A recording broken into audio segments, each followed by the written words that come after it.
को और अलंकित किया है। मैं अध्यक्ष महोदय से अनुमति चाहूंगी कि अधिवेशन के एजेंडे के अनुसार कार्यवाही को आगे बढ़ाऊं।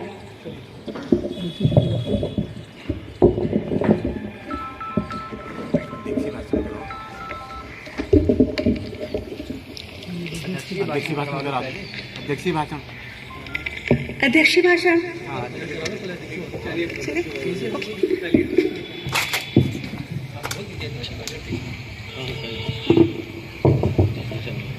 अध्यक्ष से अनुरोध करती हूँ मैं कि आप अपना भाषण से हम लोगों को।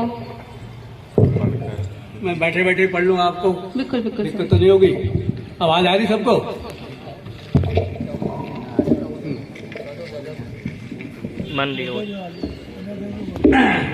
सम्मानित मुख्य अतिथि महोदय, विशिष्ट अतिथिगण एवं माननीय सहकारी बंधुओं, समिति की 56वीं वार्षिक आम बैठक में मैं मुख्य अतिथि सदस्यों, संचालक मंडल, जनप्रतिनिधियों, कर्मचारियों, अधिकारियों व पत्रकार बंधुओं का हार्दिक स्वागत एवं अभिनंदन करता हूं। मान्यवर, इस समिति का गठन 18/7/1958 को क्षेत्रीय सहकारी समिति के रूप में हुआ था। तब से समिति अपने सदस्यों के सर्वांगीण विकास के लिए सेवारत है तथा समिति क्षेत्र में अपने सदस्यों को कृषि ऋण, कृषि निवेश वितरण एवं मिनी बैंक जमा के रूप में सार्वजनिक महत्व की संस्था स्थापित हो चुकी है। समिति का कार्य क्षेत्र न्याय पंचायत बड़ाखेड़ा की 19 ग्राम सभाओं तक सीमित है, जिसमें 31/3/2022 का कुल सदस्य संख्या 5398 थी, जिसमें 242 अनुसूचित जाति, 131 जनजाति और 5025 समान जाति के सदस्य हैं। समिति द्वारा चालू वर्ष दौरान 60 सदस्य भर्ती किए गए हैं, जिनमें अधिकांश निर्बल वर्ग के हैं। 31/3/2022 को समिति में 1,82,11,000 रुपये अंशपूंजी सदस्यों की जमा है। समिति द्वारा वर्ष 2022-23 में 2722.68 लाख ऋण व्यवसाय, 243.21 लाख उर्वरक व्यवसाय, 14.20 लाख उपभोक्ता व्यवसाय, 20 लाख मिनी बैंक व्यवसाय, मूल्य समर्थन योजना के अंतर्गत 254 लाख, कुल 3214.09 लाख के सापेक्ष 34.30 लाख के शुद्ध लाभ अर्जित करने की संभावना है।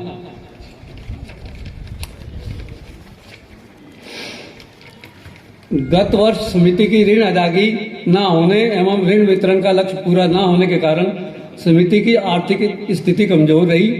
फलस्वरूप फिर भी मैं अपने सदस्यों को उनकी वार्षिक वर्ष के लिए अंश पूंजी का 5% लाभांश दिए जाने की घोषणा करता हूँ।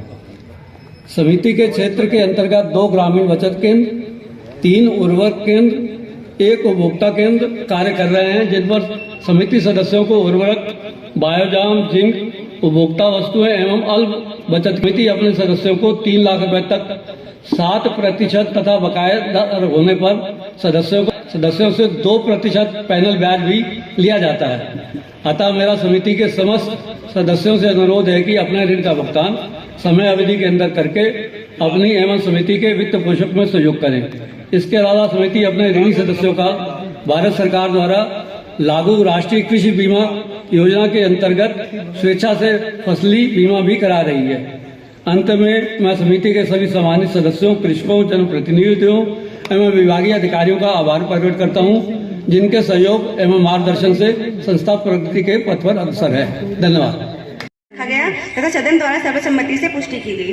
प्रस्ताव संख्या 4, समिति के वर्ष 2020-21 एवं 21-22 का प्रस्तावित अनुमानित आय व्यय बजट पर विचार। समिति का अनुमानित आय व्यय बजट 2020-21 एवं 21-22 का प्रबंध निदेशक द्वारा सदन के सम्मुख पढ़ा गया एवं सर्वसम्मति से पारित किया गया। हो गया मैडम, कितना पढ़ोगे? इसको वैसे होता है, इसको तो पास ही कर दो। क्या भाई, जो आपने पुष्टि वाली बात की ना, सर हाँ, तभी तो पढ़ रही हूँ। ओके, अब कर रही है अपना वार्षिक अधिवेशन। तो 2020-21 का हमारा कुल लाभ था 26,38,000 रुपये। उसके बाद हम सीधे आ जाते हैं 2022 में, अगर आप लोग को कोई ऑब्जेक्शन ना हो तो। 2022 में 31 मार्च 22 को जो समाप्त हुआ था, उसमें हमें सदस्यों से हिस्सा प्राप्त हुआ था 6,74,000 रुपये। अमानत सदस्यों से प्राप्त हुई थी 23,82,000 रुपए। मैं सर इससे पहले हमको जो अमानत प्राप्त हुई थी वो 13,15,000 रुपए। मिनी बैंक बचत केंद्र जो महतोष मोड़ में है वहां से हमें मिला था 79,52,00,000 रुपए, 79,52,000 रुपए। इस प्रकार हमें जो एफडी मिली थी वो 2,09,000 रुपए की मिली थी। कर्मचारियों का पीएफ में 12,34,000 रुपए जमा था। इस बीच हम लोगों ने कर्जा बैंक से जो लिया था वो था 125 करोड़ 11 लाख रुपए। अमानत जो अन्य समितियों से प्राप्त हुई थी वो थी 3 करोड़ 6 लाख रुपए की। जो सदस्यों से हम लोगों ने जो कर्जा सदस्यों से प्राप्त हुआ था या आईसीडीपी से प्राप्त हुआ था वो टोटल था हमारा 23 करोड़ 28 लाख रुपए। इसके अतिरिक्त जो अमानत अन्य समितियों से वापस की गई, जैसे यूसीएफ से हमने धान में प्राप्त किया था वो था 2,17,000 रुपए। जो दूसरी जगह लगाया गया रुपया जो पहले लगाया गया था और हमने वापस लिया था अन्य संस्थाओं से वो था 19,79,000 का। सदस्यों से जो सूद प्राप्त हुआ था वो था टोटल जो बैंक और सदस्यों से प्राप्त हुआ था वो 1 करोड़ 49 लाख का था। इस प्रकार कुल हमारी आय हुई थी वर्ष दौरान 67 करोड़ 36 लाख रुपए की। इसी प्रकार व्यय जो था जो सदस्यों को हिस्से वापस किए गए 7,46,000 के। अमानत जो मिनी बैंक को और गैर सदस्यों को वापस की गई थी वो 1 करोड़ 22 लाख रुपए की थी। जो कर्जा सदस्यों को बैंक को वापस किया गया, जो बैंक से लिया गया था और वापस किया गया वो 26 करोड़ 10 लाख रुपए का था। अमानत समितियों को जो वापस की गई इफ्को को या जो हमारे उर्वरक के बीच ढुलान या अंशुआ में जो हमारा खर्चा हुआ था वो 3 करोड़ 15 लाख रुपए का था। सदस्यों को जो कर्जा दिया गया था इस बीच वो था 22 करोड़ 52 लाख रुपए का। दूसरी जगह जैसे LIC NSC में जो हमने पैसा लगाया था वो था 9,95,000 का। सूद जो हमने बैंक और मिनी बैंक के खातों पे अदा किया था वो टोटल था 84,24,000 रुपए का। इस प्रकार हमारा व्यय भी लगभग 67 करोड़ 36 लाख रुपए का हुआ। इस आय और व्यय के बीच में जो हमें टोटल वर्ष दौरान लाभ हुआ था वो करीब लाभ हुआ था हमारा 20 करोड़ 14 लाख रुपए का हमारा टोटल जो आय हुई थी। उसके में सारे खर्चों को हटाते हुए हमारा वर्ष का जो लाभ था वो 31,83,000 का था। अगर हम पिछले वर्ष का लाभ भी इसमें जोड़ देते हैं तो हमारा जो समिति का टोटल लाभ था वो 58,22,000 रुपए का हुआ, जिसमें 26,38,000 रुपए हमारे गत वर्ष का था।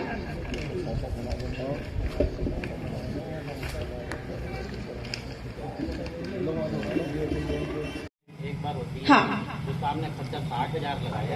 साल का लगाया वो हमने।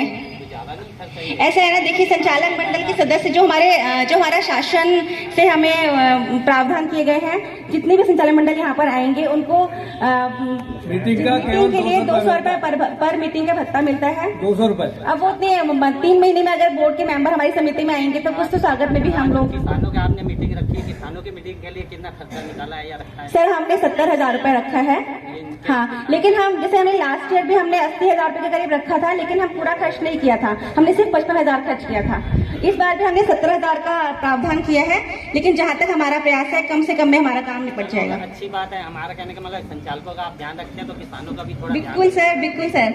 हम तो आपसे अपेक्षा करते हैं कि हम भी आपका ध्यान रखें, आप भी समिति का ध्यान रखिए सर। बहुत मंचासीन हमारी बहुउद्देशीय किसान सेवा समिति के अध्यक्ष लेखराज त्रेजा जी, हमारे मुख्य अतिथि आज के इस मीटिंग के इस सभा के मरतोलिया जी, विशिष्ट अतिथि सुभाष बैड, राजेंद्र पाल सिंह जी, और मंच पर मैं कहूँगा सहकारिता के बैठे हुए धुरंधर, सहकारिता के जानकार हमारी नगर पालिका के चेयरमैन गुलाम घोष जी और सहकारिता के सारे जानकार संचालक मंडल। अभी मैडम बड़ी तेजी से बहुत कुछ पढ़ गई। मुझे लगता है कि आम किसान जो सामने बैठा नहीं कि सर के ऊपर से सब कुछ निकल गया है। मैं नहीं मानता हूं अगर आप खड़ा करके किसी एक से कोई चीज पूछेंगे तो शायद वो बता पाए। मैं सीधा सा मैं भी किसान की तरह बात करूंगा और आप भी थोड़ा किसान की तरह बात करें, कुछ जो समझ में आए, कोई हमें हित हो, हमारा भला हो, हमारा फायदा हो। खर्चे तो कोई बात नहीं, चलो 50-60 हजार है, नीचे ऊपर होते रहेंगे। मैं ये थोड़ा सा ये जानना चाहता हूँ कि रोज हम न्यूज़पेपर उठा के देखते हैं तो सहकारिता मंत्री की फोटो लगी होती है, सहकारिता की तरफ से बड़े बड़े बयान आते हैं, बड़े बड़े लोन लिखे जाते हैं, बड़े बड़े बगैर ब्याज पे लोन लिखे जाते हैं। मैं थोड़ा सा 1-2-3 चीजें जानना चाहता हूँ जो आम किसान की समझ में आए। ये तो आपने जो आंकड़े बता दिए इतनी तेजी से बताए कि मैं किसी किसान की क्या समझ में आएगा क्या आंकड़े हैं, ये तो सारा आपका आंकड़ों का खेल है। मैं सीधी बात ये आना चाह रहा हूँ कि सहकारिता में अच्छा खासा इनकम है, बैंकों को भी और हमारी समिति को भी, और हमारी सरकार सहकारिता के लिए बहुत खर्च कर रही है, कितना रुपया ऐड में लगाती है, आम किसान को कहाँ फायदा हो रहा है, मैं उस बात पे आना चाहता हूँ जो कि हर किसान ये जानना भी चाहेगा। एक तो मैं आज तक ये क्लियर नहीं कर पाया हूँ कि हमारी समिति में लघु किसान, मध्यम किसान और उच्च किसान कौन कौन किस श्रेणी में आते हैं, जरा ये भी क्लियर करेंगे आप विस्तार से कि इतने एकड़ से नीचे लघु में आता है, उसके बाद मध्यम आता है या बड़े में किसान में आता है, और लघु किसान जो है उसके लिए आपके क्या क्या लाभ योजनाएं हैं, क्योंकि बीच में कुछ पता चला कुछ बगैर ब्याज की लाख लाख की योजनाएं भी आई थी, तो अपने संचार, मेरी बात को बुरा भी ना माने, अन्यथा ना ले, कभी कभी हमें बोलने का मौका मिलता है। मुझे तो यहाँ तक सुना गया कि संचालक महोदयों ने अपने जो परिचित थे या जानने वाले थे उन्हें दिलवा दिया। आम किसान यहाँ बैठे कोई खड़ा होकर बताए किसी को बगैर ब्याज का कोई लोन मिला है सोसाइटी से अभी तक? लाख लाख रुपए जो आया था या 5-5 लाख की भी कोई घोषणा हुई थी और कुछ जानवरों पर मिलता है, कोई आम किसान खड़ा होकर बताए? वो तो संचालक मंडल को आपको पता होता है, वो लोग अपने अपने रिश्तेदारों को या अपने घर वालों का नाम डाल के और उसका क्या भरना फार्म वो भर लेते हैं। हमने तो फार्म भी नहीं भरना आता और उनको वो लाभ दे दिया जाता है। मुझे वो लिस्ट भी अगर आप ओपन करें, इसमें जो इतने आंकड़े बता रहे हैं कि किन किन लोगों को वो आपकी सोसाइटी से लाभ हुआ, हमें हर गांव वाले को पता हो, उसे ये भी पता हो कि ये संचालक मंडल के सहयोग से हो रहा है या समिति निष्पक्ष तरीके से कर रही है। उसकी एक लिस्ट भी ओपन की जाए और जोत पे भी सारी चर्चा की जाए और उसमें क्या योजनाएं हैं, चलो भविष्य में हम और आगे क्या लाभ ले सकते हैं, जो आप पीछे तो दिया ही दिया होगा, हमारे लिए वो चीजें क्लियर करें। ये गणना आप रहने दीजिए। धन्यवाद।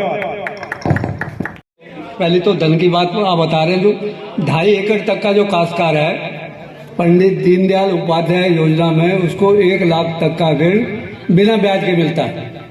और हमारे कितने हैं, कोई है आंकड़े आपके पास? मतलब 2.5 एकड़ तक का उसको कोई ब्याज नहीं लगता 1 साल तक। 2.5 में आते हमें तो नहीं मिला। नहीं, आप लेने, ऐसा है ना, आप लेने आएंगे। अरे नहीं, मैंने पिछले हमने वो खड़ा होकर बताया मैं 2.5 एकड़ में आता हूँ, मैं 4 भाई 2.5 एकड़ में आते हैं। चलिए सर मैं इसके बारे में आपको बताना चाहूंगी। सर, दीनदयाल जो योजना है जिसमें आप लोग सुनते हैं कि ब्याज माफी है या शून्य ब्याज पर दिया जाता है ऋण, तो उसमें 2 टाइप का ऋण दिया जाता है, एक अल्पकालीन ऋण, एक मध्यकालीन ऋण। मध्यकालीन ऋण का जो टारगेट मिलता है वो 8 लाख रुपए, 7 लाख रुपए, 6 लाख रुपए के करीब मिलता है। प्लीज सुनिएगा। और जो अल्पकालीन ऋण का है उसमें हम लोग पहले ऋण बांट देते हैं। जब हमें सरकार से अनुदान मिलता है तो वो ऋण जो ब्याज का पैसा है वो आपके खातों से घटा दिया जाता है।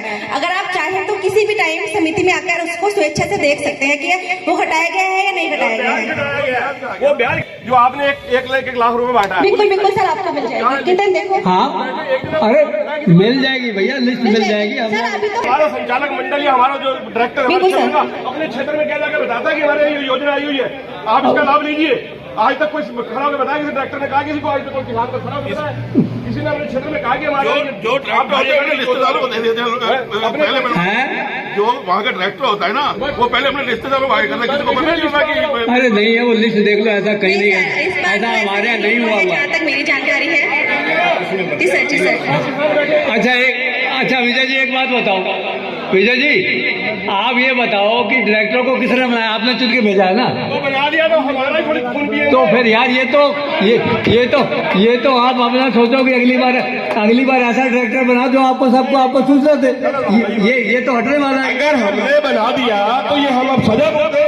अरे भाई इतने लोग बैठे, कम से कम 150-200 लोगों में पूरी एजीएम चल रही है। हाँ। एक का खड़ा होकर बताया कि छोटी जोत में लोन मिला है बगैर ब्याज का, एक भी खड़ा होकर बताया। फिर यार ये कोई डायरेक्टर बताना चाहिए किसको कितने? हाँ तो वो तो दिए, मैं भी कह रहा हूँ। देखिए संचालक जी, वो दिए गए हैं पर उसको दिया गया है जो अपने परिचित है। मैं कह रहा हूँ दिए। अरे भैया 2.5 लाख तक का लोन जो है वो बिना ब्याज का हम उसको देते ही, उससे लेते ही नहीं। कोई भी आएगा काश्तकार जो लोन लेने आएगा उसमें ब्याज नहीं लगती है। तो हमें कौन सा दिया गया? अरे भाई अब आप आओगे नहीं तो आपके घर जाके थोड़ी देंगे। आप मेरे को बताओ, आप किस दिन खसरा खतौनी लेकर आए कि हमने आपको नहीं दिया? आप मेरे को बताओ। सर आपको ना थोड़ी गलतफहमी हो गई है। जो 2.5 लाख वाला ऋण है अल्पकालीन वाला, वो हम रोक ही नहीं सकते, वो हम रोकेंगे ही नहीं। हेलो जरा अब बलदेव जी, बलदेव जी एक मिनट, ब्याज नहीं ले रही है, ये आप घोषणा कर रहे हैं। एक चीज मैं आपको बता देना चाहता हूं सब किसान भाइयों को कि 2.5 एकड़ जमीन जिसके पास भी है उसको जितना भी लोन मिलता है वो अनुदान वाला मिलता है, उस पर कोई ब्याज नहीं लगती। जो भी यहाँ पे लेन देन करता है, वो बताइए। नहीं मेरी बात सुनो, मैं एक चीज आपकी एक बीच बात है। दूसरी बात वो दूसरी है, जो 1 लाख का लोन जो बैंक से मिलता है या अन्य से मिलता है सोसाइटी, उसकी बात नहीं कर रहा हूँ। 2.5 एकड़ जिसके पास भी जमीन है, उस 2.5 एकड़ पे जमीन पे अनुदान वाला लोन यानी बिना ब्याज के मिलता है, वो सबको मिलता है। योजना बताइए आप। मैं अच्छा दूसरी आगे योजना वाली बात, जो 1 लाख रुपए तक का ऋण है वो सोसाइटी अपने किसानों को देती है। जो यहाँ पे नहीं देखो आपको बताऊं मैं, वो जो आदमी यहाँ पे अप्लाई करता है कि मुझे ऋण चाहिए, उसके लिए होता है। विजय जी ये बात मैं मानता हूँ आपकी कि आपको नहीं मिला होगा या आपने नहीं किसी ने कहा होगा या नहीं दिया होगा, मगर 1 लाख रुपए का ब्याज वो अलग है, जो 2.5 एकड़ में मिलता है ये वाला अलग है। ये मैं आपसे कहना चाहता हूँ। पिछले साल जो ब्याज लिया गया है ये कितनी मदद में लिया गया है?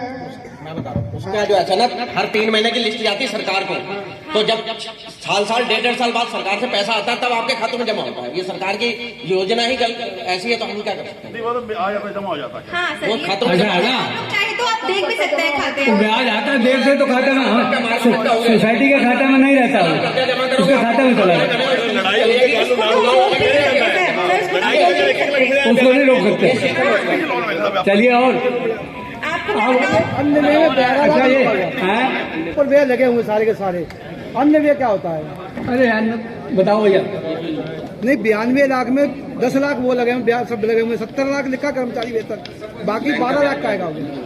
अन्य व्यय में जो हम लोग लोन लेते हैं जिसमें आपको हम लोग को लोन उपलब्ध कराते हैं, जो मार्जिन होता है बीच का, तो हम लोग बैंक को हम लोग भी तो ब्याज भरते हैं ना, हमें थोड़ा फ्री में पैसा मिल जाता है वहां से। पहले हम पैसा लेंगे फिर आपको देते हैं।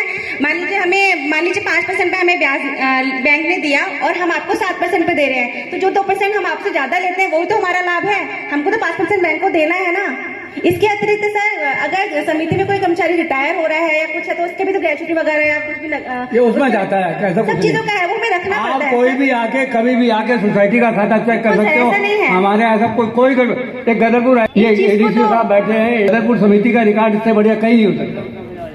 हाँ सर, मुझे 6 महीने हुए हैं, मैं भी सर यहाँ पे एडीओ के पद पर रही हूँ, लेकिन जैसा मैंने यहाँ पे कर्मचारियों या बोर्ड के मेंबर्स को देखा है, समिति के हित में लोग डिसीजन लेते हैं और समितियों में जैसे कर्मचारी लोग जबरदस्ती कि ये खर्चा करो वो खर्चा करो, इसमें से हमें कमीशन मिलेगा उसमें से हमें कमीशन मिलेगा, लेकिन यहाँ के कर्मचारियों में खुद समिति की पूंजी को बचाने की मैंने खुद चेष्टा देखी है। हम लोगों की मान लो कि हम बाहर से हैं, हम लोगों की हिम्मत नहीं होती है कि हम यहाँ पे कहें कि इसका ये खरीदो इसमें हमें कमीशन चाहिए 10%, ये लोग हमें रोक देते हैं। अभी मैं आपको उदाहरण बताती हूँ, पिछले अभी 2 हफ्ते हुए थे, एक कुर्सी टूट गई थी हमारे यहाँ, ठीक है। रमन चौधरी जी ने जिसपे कुर्सी पे बैठने वाले कर्मचारी को इतना डांटा कि तुम्हारी 2 महीने में कुर्सी दोबारा कैसे टूट गई। ये लोग खुद पूंजी बचाने की कोशिश करते हैं। तो और समितियों जैसा हाल मैं तो बहुत अप्रिशिएट करती हूँ कर्मचारियों को कि ये लोग खुद एक पैसा तिनका बचाने की कोशिश करते हैं। चलिए वो बजट पास कराया था, पूछ लो अब आगे से। जी सर हाँ वो कर लेना बजट तो पास कर। हाँ वो बजट पास हो गया, अब आप करो शिकायत करो। एक बात सुन लो, पहले मैं अपनी बात कह लूं फिर अपनी शिकायतें करते रहे। हाँ सुनाओ। इनको 4 कट्टे की जरूरत है। हाँ और इनके माइक में बोलो यार। इनको 4 ही कट्टे का इनका पैसा है सोसाइटी में। हाँ जो इनका जो बकाया जो इन्होंने 4 कट्टे का लेके इनका खाता पूरा हो गया है, ठीक हो गया। और आप हमको उसके साथ दवाई जबरदस्त पेल देते हो, वो दवाई हम कहाँ डालेंगे? ये बताओ हमें। ये समस्या हमारे घरों में ठीक कह रहे हो आप, सही कह रहे हो, बिल्कुल सही बात है, ये सही बात आप लोग हमें जबरिया दवाई पेलते हो, हमारा खाता लिमिट से बढ़ जाता है। बिल्कुल सही बात है आपकी, तो बिल्कुल सही बात इसलिए हमें ये दवाई नहीं चाहिए, आपकी हमें खाद चाहिए, खाद हमें दो, हम आपसे दवाई लेने नहीं। चलिए आपकी बात, दुकानें बहुत हैं, आपकी दवा नोट कर ली। किसी और को कोई कहना तो वो भी कह रहे दे दो उनको, उसका जवाब दूंगा मैं, आपको बताऊंगा क्यों देते दवाई। अब बैठे माननीय अध्यक्ष साहब, संचालक मंडल, मेरे पास जो आप कह रहे हैं ना यूरिया साथ में अन्य पदार्थ देते हैं, जो अलग से आप दे रहे हैं राई, उसमें मेरे पास भारत सरकार का लेटर है। ये लेटर आप पढ़ लीजिए और इंग्लिश में पढ़ के उसमें दे लिए, जबरदस्ती हमारे फंदा मत डालो कर। मेरी जेब में पैसा है नहीं, 2 कट्टे मैंने लेने हैं कैश, अब आप उसे 500 का और अलग से लगा रहे हो। ठीक बात है, कहाँ से लाऊंगा? ठीक बात कह रहे हो आप, सही कह रहे हो। चलिए ये खाद वाली बात तो होगी, और इसके अलावा कोई और ये इसका हम जवाब देंगे, आपको देंगे। किसान भाइयों से मेरा निरोध है कि आप अब चुनाव आने वाला, जो भी हमारे डायरेक्टर बनकर चुन के आए वो साफ सुथरी छवि के हो, उनको मंदिर में, मस्जिद में या गुरुद्वारे में बिठा के उनसे एक प्रतिज्ञा ली जाए कि हमें वहां जाके ईमानदारी से काम करना है और पूरी ईमानदारी के साथ वहां जाके बंदर बाट नहीं करनी है। इस बात की शपथ पहले ही ले ले। मेरा सबसे अनुरोध है कि ऐसे चुनाव, ऐसे ट्रैक्टर भेजें जो बिल्कुल साफ सुथरे किसानों के भले के लिए काम करें। यहाँ पे ये वोट अपनी मर्जी से बना रहे हैं। ये 10 दिन के 15 दिन के इसके पास पड़े हैं तो साइन नहीं कर रहा। ये ऐसे डॉक्टर हैं अपनी मर्जी से, जिनके बकाए हैं उनके भी वोट बन रहे हैं। ये क्या तरीका है जिनका किसी बाप दादा की खतौनी भी नहीं है। ऐसे बंदे हैं लोग।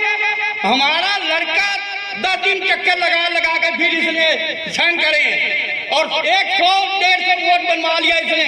ये अध्यक्ष साहब बैठे हैं, इनसे पूछिए परसों 65 बहनें बनी। ये क्या तरीका है इसमें सोसाइटी में? सुरजीत सिंह ये सामने बैठे ली गई है। अगर 60 दिन तक हम आपको सूचित नहीं करते हैं तो आपकी सदस्यता अस्वीकार करना मान लिया जाता है। ऐसा हमारे लिखित रूप से उपविधियों में लिखा हुआ है। हमारा जो सदस्यता बनना है नहीं बनना है, वैसे तो हमारा खुली एवं स्वैच्छिक सदस्यता है और बोर्ड का एक नैतिक दायित्व बनता है कि वो लोग सभी की सदस्यता को एक्सेप्ट करें। लेकिन फिर भी उसके बावजूद भी हमें प्रतिबंध यह है कि वो सदस्यता पूर्ण रूप से बोर्ड पर निर्भर करती है। ये ऐसा हमारे यहाँ, जैसे मैंने भी बहुत स्टडी किया है इस बात को, क्योंकि काफी टाइम से ये सब चीजें हो रही थी कि हमारा प्रमाणित नहीं किया, कि हमारा प्रमाणित नहीं किया। तो किसी एक बंदे के ऊपर नहीं है कि वो प्रमाणित करे या ना करे, ये पूरा बोर्ड जो होता है। जी सर, जी सर, जी सर। 1 मिनट, मैं थोड़ा के मामले में समिति को चाहिए कि वो 10 दिन का टाइम फिक्स करे कि इस 10 दिन के अंदर जो सदस्य बनना चाहता है वो बन जाए। हाँ। ये नहीं होना कि चुनाव के टाइम पे जो है आप अंधेरे में रख के लोगों को सदस्य बनाते रहते हैं, वो सही नहीं है। आप 10 दिन या 15 दिन का टाइम दीजिए कि इस 15 दिन के अंदर समिति के जिसने सदस्य बनना है वो बने और उसके बाद जो है नई लिस्ट जारी हो। हमारे उपनिबंधक है वो बताएंगे इसके बारे में। ये ऐसा है, आज इसीलिए रखी जाती है, साल भर किसान अपने कारोबार से व्यस्त रहते हैं, तो आज का दिन का महत्व ये होता है कि हम लोग तो रोज बोलते हैं, आज आपको बोलने का मौका दिया जाता है। आप अपनी जितने भी यहाँ पे समस्या आती है, जो भी आपको कोई तकलीफें होती है, जो भी योजना स्वतंत्र है। जहाँ तक ये अभी कई हमारे काश्तकारों ने बताया कि हमें लोन नहीं मिल रहा, ये चीज तो मैं नहीं मान सकता कि लोन एडजस्ट का जो है एक काश्तकार को एक ही बार मिलेगा एक परिवार में। ये बात ऐसा न हो कि मतलब क्या कहते हैं इस बार दे, ऐसा नहीं होना चाहिए। और जो दूसरा ऐसा है, इसकी टारगेट बहुत कम आता है। पूरे स्टेट में टारगेट इसकी बांटी जाती है, 13 जिलों में बढ़ता है जितना, फिर उसके बाद जिलों में बांटने के बाद समितियों में आती है, तो फिक्स होता है। तो पहले आओ पहले पाओ। उसमें यह है कि आप लोग जब भी आप लोग किसान हैं तो आपको भी अलर्ट रहना पड़ेगा। जैसे देखो मेंबरशिप वाली बात करें, इलेक्शन, अरे मेंबर तो मना कर रहा है। आप जिस क्षेत्र के हैं, इलेक्शन पूरे सालों 12 महीने बनते रहो, कोई नहीं रोकेगा आपको। सिर्फ आप यहाँ के वासिंदे होने चाहिए, आपकी यहाँ जोत होनी चाहिए। तो वो चीज 2-3 फॉर्मेलिटी है, तो हाँ वो जो फॉर्मेलिटी बनने में कोई रोक नहीं। आप मेंबर स्वतंत्र है मेंबर बनने की, ये तो सरकार का सिद्धांत है। तो जरूरी नहीं कि उसके बाद जमीनी हो। मेंबर बनाओ से 10 दिन पहले क्यों बनते हैं? अरे 10 दिन पहले बनते हैं उसका, तो आप सुनो, नहीं मैं बताओ 10 दिन पहले नहीं, मैं तो कह रहा 12 महीने बनाते रहो, खुला रहता है। ये आपकी किसी ने गलत सोच बता रही। दूसरा ऐसा है, नहीं बनेगा, मैं बता रहा हूँ। नोट करिए मैडम सचिव महोदय, मैं आपने 2 बातें कही, बहुत बढ़िया कही। नहीं सुनो, मैं एक चीज और बता रहा हूँ, जैसे मेंबरशिप वाली बात है ना, आपको रोक नहीं सकते। मेंबर नहीं है तो काहे का समिति, तो कहते ना मेंबर मतलब खुले अपना शेयर रोक नहीं है सर हमारे यहाँ। पहले 20 रुपए की शेयर हुआ करता था, ठीक है, एक मेंबर की 20 रुपए शेयर होती थी। अब जाके 100 रुपए की एक शेयर होगी, 8 रुपए आपका मेंबर फीस लग जाता था। तो आप 20 मतलब 8 रुपए की आप सदस्यता शुल्क लेंगे और 100 के हिसाब से अपना शेयर लेंगे। तो इसमें आप क्या कहते हैं, चाहे कृषि ऋण के लिए लें, क्योंकि काश्तकार जो फसली ऋण लेता है वो तो ऑटोमेटिक बनेगा ही बनेगा। जो आप करें 10 दिन पहले के, तो वो आपकी गलत भ्रांति है, क्योंकि 45 दिन के पहले बने हुए मेंबर ही वोट के अधिकार है। 45 दिन से 5 जो बनेगा उसको वोट देने का अधिकार ही नहीं है। मर्तोलिया जी, आपने बहुत बढ़िया 2 बातों पे चर्चा करी। एक बात यह है कि जो यहाँ पर कोई भी नया लोन, बगैर ब्याज का लोन कोई भी फैसिलिटी कोई सरकार देती है, अभी आपने कहा कि वो लिमिट में होती है, मैं भी उसी बात पे आ रहा था कि वो एक लिमिट में होती है, पहले आओ पहले पाओ के आधार पर। और मैं नहीं मानता कि हर किसान के घर में कोई ऐसी अखबार जाती हो या ऐसी सूचना पहुंचती हो, उसे पता भी तब पहली बात तो पता ही नहीं लगता, और जब तक पता लगता है तब तक वो हमारे संचालक महोदय अपने 2-4 लोगों को दे चुके होते हैं। हमारा दुख ये, सुन लीजिए पूरी बात को, दुखी सुनिए, मान लो 10 बंदों को मिलना है या 15 बंदों को मिलना है तो वो अपने परिचित को दे चुके होते हैं, हमें कहां से सूचना मिलेगी? एक तो और इलेक्शन है सर जी, लोकतंत्र है, इलेक्शन लड़ा जाता है, संचालक पक्ष का भी होता है, वो ना जीता हो तो वो कभी भी हमें कोई योजना का लाभ नहीं देना चाहेगा, वो अपनों में ही बंदर बाट योजना की कर लेते हैं, क्योंकि लिमिटेड है, आप खुद कह रहे हैं, या तो सबको दिया जाए। तो जब आए तब मिले, जब हम आए थे तब तक वो बट चुका था और उसने अपने बंदों को दे चुके थे। एक बात, कोई ऐसा रास्ता निकाला जाए जो संचालक के हाथ में ना हो। हमारे अध्यक्ष जी बड़े निष्पक्ष काम कर रहे हैं, इसमें कोई दो राय नहीं है, तो कोई ना कोई ऐसा रास्ता निकाला जाए कि हर आदमी तक उसकी सूचना पहुंचे, ना कि संचालक अपनों को ही रेवड़ी बांट ले। एक बात। दूसरी बात, वोट बनने की होती है, हमारे एक परिचित ने कहा, बहुत बढ़िया बात कही, क्योंकि मैंने कहा पहले भी कहा लोकतंत्र है, विपक्ष हर गांव में पक्ष विपक्ष है, तो कोई ऐसा, हम जब फार्म भरते हैं तो हमारा पहले उस पे हमारे क्षेत्र का डायरेक्टर साइन करके तब आगे जाएगा, अब वो साइन ही नहीं कर रहा, वो सही करे। उसका दुख ये है कि वो डायरेक्टर उस क्षेत्र का अपने बंदों के साइन करेगा, दूसरे के क्यों करेगा? अपने तो बही खाता है या नहीं है, गलत है या सही है कर दिए, और हमारे दूसरे किसानों के नहीं हुए, तो उसमें कोई एक ऐसी समिति बन जाए, कोई ऐसा एक रास्ता चुनिए हम बाध्य ना हो उस डायरेक्टर के पास जाने के लिए। ऐसा है ना, दोनों बीजीएम में खड़े तो हो, एक समिति बने कि ये जरूर आपने कहा कि डायरेक्टर जिताइए, अगर हमारा जीतेगा वो दूसरे के नहीं बनने देगा। देखो, तो एक समिति बने जो उस पर साइन करे, हम डायरेक्टर के पास जाने को बाध्य ना हो। विजय जी, समिति की कोई जरूरत नहीं, ये एजीएम है, ये एक प्रस्ताव पास कर दे। हमारे एक्ट में कहीं नियम नहीं कि संचालक मंडल से कराए वाली बात, तो स्वतंत्र आके यहाँ समिति में एमडी है। देखिए घोषणा हो गई। आइए अशोक जाइए। देखिए, अगर लोन है, एक एमटी लोन होता है जो गाय भैंस के लिए मिलता है, 2.5-3 एकड़ वाले को, डल्लब का, गाय भैंस बकरी का, वो भी लिमिटेड आता है। तो उसको हम, जब हमारे पास सूचना आती है तो हम अपने डायरेक्टर को कहते हैं कि अपने क्षेत्र में, एक्चुअली तो वो लोन है गरीब आदमी के लिए, उसका उत्थान करने के लिए सरकार की योजना तो ये, लेकिन होता ये है कि जैसे मेरे को पता चला, बाकी डायरेक्टरों को पता चला, वो अपने ऐसे आदमी ढूंढते हैं जो उसको बकाया वापस कर सके। हमारी सोच ये भी होती है कि वापस भी आना चाहिए, वापस नहीं आता, पता चलता है ऐसे आदमी को दे दे, वो वापस ही नहीं करता, तो फिर हमें डर लगता है कि यार समिति डूब जाएगी। तो कोशिश हम करते हैं कि ऐसे व्यक्ति को दे कि वो वापस हो सके। और जो दीनदयाल उपाध्याय वाला है 2.5 एकड़ का, वो हमारे यहाँ वो जो जितने भी सदस्य हैं, कितने हो गए रमन, कितने हो गए सदस्य? लगभग 2700 लगभग हैं, छोटी जोत वाले 2.5 एकड़ वाले। वो जब भी कर्जा लेते हैं उन पर ब्याज नहीं लगता है 1 साल के अंदर, लेकिन साल के बाद डिफॉल्टर हो जाएगा, फिर उस पर वही 12% की ब्याज, 10% की ब्याज लगेगी। उसको कहने की जरूरत नहीं, दीनदयाल वाले को कहने की जरूरत नहीं है, उसको तो वैसे मिल जाएगा। और एक बात आई थी खाद के संबंध में, साथ में जो हम ये इनको फालतू वाला वो दे रहे, क्या है, नैनो यूरिया। ये जो नैनो यूरिया की समस्या है, मैं आपको बता दूं, ये हमारी सोसाइटी अकेले की नहीं है, ये पूरे प्रदेश लेवल की समस्या है, और इसके लिए हमने बहुत लड़ाई लड़ी है। मैंने, आपको मालूम नहीं होगा कि आप लोगों के सहयोग से मैं अध्यक्ष बना हूं, तो हमारी समितियों को एक बार सरकार ने कब्जा करने की कोशिश करी। कर्मचारी नियमावली बना रहे थे वो सन 2019 में कि ये कर्मचारी हम रखेंगे, बोर्ड का कोई अधिकार नहीं होगा इन कर्मचारियों, ऐसा नियम बना दिया था। तो जिसका मैंने विरोध किया, मैंने अपने पूरे जिले के अध्यक्षों को इकट्ठा किया और नैनीताल के अध्यक्षों को इकट्ठा किया और मिलकर विरोध किया। एक कमेटी बनाई, पैक्स अध्यक्ष संगठन, जिसका मैं अध्यक्ष हूँ, और सन 19 से लेकर आज तक उस लड़ाई को लड़ रहा हूँ। वो कानून मैंने आज तक पास होने नहीं दिया, अब तक तो रोके रखा है कि हमारा अधिकार अब ना छीन ले। तो ये हमारे कर्मचारी बचे नहीं, तो ये हमारे हाथ में नहीं रहते। इनको वो पता चलता है यहाँ से अल्मोड़ा भी बेच सकते थे, यहाँ से देहरादून भी बेच सकते थे, जबकि कर्मचारी वो यहाँ के, क्योंकि उसका हमारे पास उसका कारण था कि इनको तनख्वाह हमारी समिति देती है, ना कि सरकार देती है। मैंने उनसे कहा था कि आप तनख्वाह आप दे दो, ले जाओ कर्मचारी, आप नियुक्ति कर लो। तो वो इस बार तो सहमत नहीं हुई, इतनी उनके पास धन नहीं है, तो उसको हमने रोक रखा है। और इस संगठन के माध्यम से मैं कई बार ये खाद की बात उठा चुका हूँ, आप मानेंगे नहीं, मैं इफको के एमडी को पत्र लिख चुका हूँ, इनके मैनेजिंग डायरेक्टर हैं देहरादून में, उनको कह चुका हूँ, यहाँ इनको वाले यहाँ हैं, हल्द्वानी में अभी पिछले दिन मीटिंग हुई थी इसी बारे में, वहाँ भी यही शिकायत है।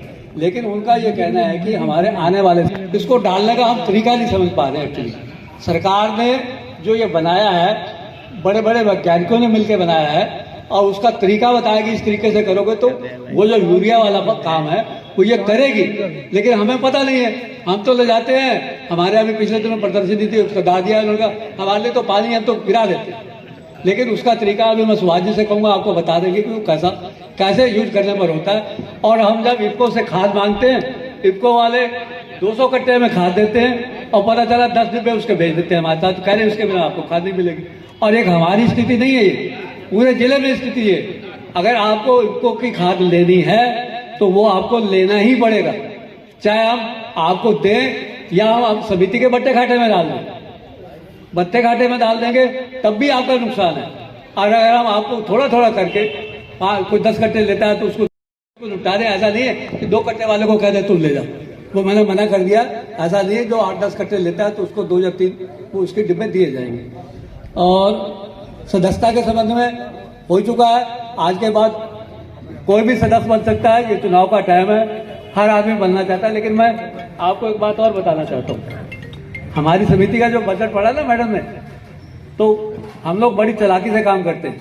एक्चुअली पता हमारा घाटा कितना, मैं आपको बता दूं, हमारा कुल जो असल है 4,70,000 बकाया है असल, जो हमारे सदस्यों पर है 4,70,49,000 और उसकी ब्याज है 2,55,06,000, टोटल है 7,25,55,000 रुपए। ये हमारा सोसाइटी का बकाया है काश्तकारों पर, एनपीए। अब मेरे को ये बताओ, इतना बकाया है तो हम इसको क्या कैसे कर्जा पूरा करेंगे? ये चालाकी से, ये हमारी संस्था की चालाकी है कि हमने एनपीए को 1,62,00,000 रुपए एनपीए में डाल दिया, बाकी को प्रॉफिट में दिखा दिया। पाना का मतलब है प्रॉफिट है, वो हमने आपको लाभ दिखा दिया, लेकिन वो लाभ है नहीं। एक्चुअली में हमारी समिति मेरी ही नहीं, आयो पंकज जी कुर्सी लगवाना, आइए पंकज आइए, हमारी समिति नहीं घाटे में, एक केवल पहाड़ की समितियों को छोड़कर जहाँ की 100% रिकवरी, आप मोटा आलू चले जाओ 100% रिकवरी है हल्द्वानी, लेकिन हमारे यहाँ कितनी है? एक बात, आप कटा गांव है 88 सदस्य हैं, 1,29,40,000 रुपए बकाया है। कटकटा गांव खाली एक गांव में, केशवगढ़ गांव है 23 मेंबर, 57,48,000 रुपए बाकी है। ये बस कुछ ही परिवार के हैं, कुछ ही परिवार के। और आपका खुशालपुर गांव है 21 सदस्य, 28,21,000 रुपए बकाया है। तो बताओ ना कि हम ये समिति कैसे पूरा करेंगे? और जबकि समिति को अगर मैं आपको बता रहा हूँ कि आप पैसा जमा कर दो तो कोई घाटा नहीं है। हम लोग आपको 7% पर ब्याज देते हैं, ब्याज पर देते हैं, 5% पर बैंक से लेते हैं, और उस 7% में 4% राज्य सरकार हमें लौटाती है, जब हमें देती है हम आपके खाते में डाल देते हैं। 3% नाबार्ड से केंद्र सरकार देती है, वो भी जब आता है आपके खाते में जमा हो जाता है। बस दिक्कत ये है कि आता कुछ दिनों, 1-2 साल बाद। 4% तो 1 साल में आ जाता है, लेकिन जो 3% है वो 2 साल में 3 साल में आता है। लेकिन काश्तकार को ब्याज आप आपकी मान लो 2,000 रुपये ब्याज लगी, उस साल बाद आपके खाते में जमा होगी तो 2,000 का कितना था नुकसान हुआ? अगर आप समय पर पैसा लेके और समय पर पैसा वापस कर दें तो इस सोसाइटी से बढ़िया कोई बैंक ऐसा नहीं जो इतने रेट पर आपको फायदा देता हो। तो मेरा आपसे आग्रह है, ये जितने बाकी हैं ये लोग पैसा जमा कर दें, और इसमें से जो एनपीए, मेरे ख्याल आधे लोग तो मर चुके हैं इसमें से। हाँ, मैं उसके लिए बताता हूँ, इसमें से आधे लोग तो मर चुके हैं। मैंने अभी 17 तारीख को माननीय सहकारिता मंत्री, सहकारिता सचिव, रजिस्ट्रार, बैंक के राष्ट्रीय वो आपके बैंक के जीएम लोगों से बैठ के वार्ता करी इसी 27 तारीख को, आज 4 दिन पहले। तो उन्होंने मेरे को कहा कि हम कोशिश कर रहे हैं, बैंकों को उन्होंने छूट दे दी, जो मर चुके उनका ब्याज सारा माफ असल जमा कर दो। तो मैंने कहा साहब हमें भी तो भाई, हमें 20-20 साल से पैसा नहीं आ रहा है, अब क्या करेंगे? अब पैसा आना नहीं है, वो लोग, कुछ लोग तो मर चुके, कुछ की जमीनें बिक चुकी, लड़कों ने अपने नाम करा ली, पैसा नहीं देते, कहते जिसको दिया उससे ले लो। अब हम कहाँ से लेंगे भाई? हैं, बिल्कुल वसूली ठप है। और मजे की बात देखो, मैडम ने मेरे को पिछले 6 महीने से कह रही है इनके खिलाफ 95 करा दो, लेकिन मैं सर से कह रही हूँ 95 की कार्रवाई, क्योंकि ऊपर से हमें आदेश मिला है। आपके चुने हुए संचालक मंडल के सदस्य इन्होंने कहा नहीं साहब ऐसा मत करो, हमारे सदस्यों पर 12% और फालतू लग जाएगा। हम कोशिश करेंगे, सब ने रोक के 95 रुकवा रखा है, नहीं तो आप चले जाओ पिच्छा, सितारगंज और खटीमा तक की सोसाइटी में 95 लागू हो चुकी और आधा पैसा वो वसूल भी कर चुके हैं। मैं आपसे निवेदन कर रहा हूँ कि पैसा जमा कर दो। और मैं आप लोगों के सामने एक प्रस्ताव और रखना चाहता हूँ कि जो हमारे 2015 तक के पीछे के बकायेदार है, अगर वो आप लोग सहमति दो तो उनका 50% ब्याज माफ कर दिया जाए। अगर आप दें, वो पैसे जमा कराते तो हम 50% ब्याज उसका वापस करके अपना असल और 50% ब्याज लेके हम उनको खत्म कर सकते हैं खातों। आप लोग अगर इसमें सहमत हो तो बकायेदार हैं, उनके ब्याज माफ कर रहे हो। हाँ, जो टाइम पे दे रहे हैं उनका क्या होगा? उनका कुछ नहीं, वो तो बढ़िया है ना, ये तो हमेशा सरकार करती है, करेक्ट, ऐसा है ना।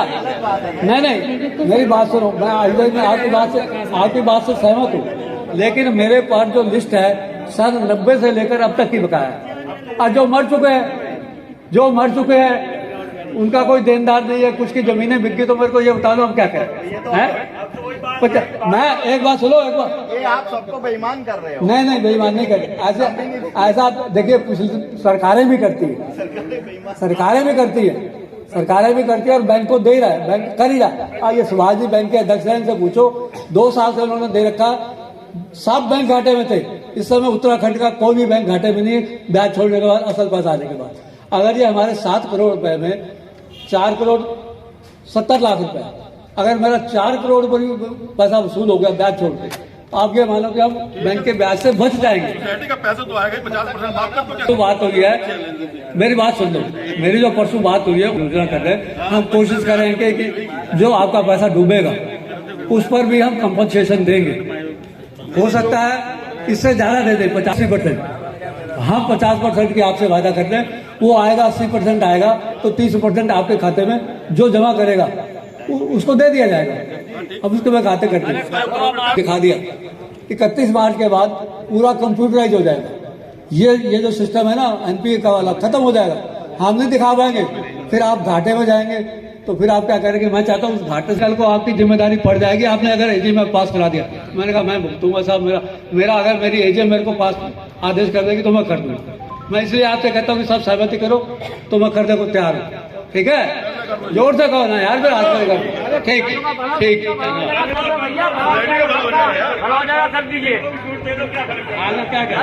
ऐसा है ना, अजय जी ने भी बात कही, मैं अध्यक्ष की तरफ से बता रहा हूँ, वो भी कॉम्प्रोमाइज करते हैं।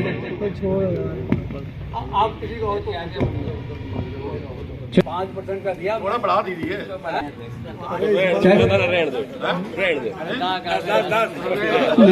ऐसा है, एक बात सुनो, मेरी बात सुन लो।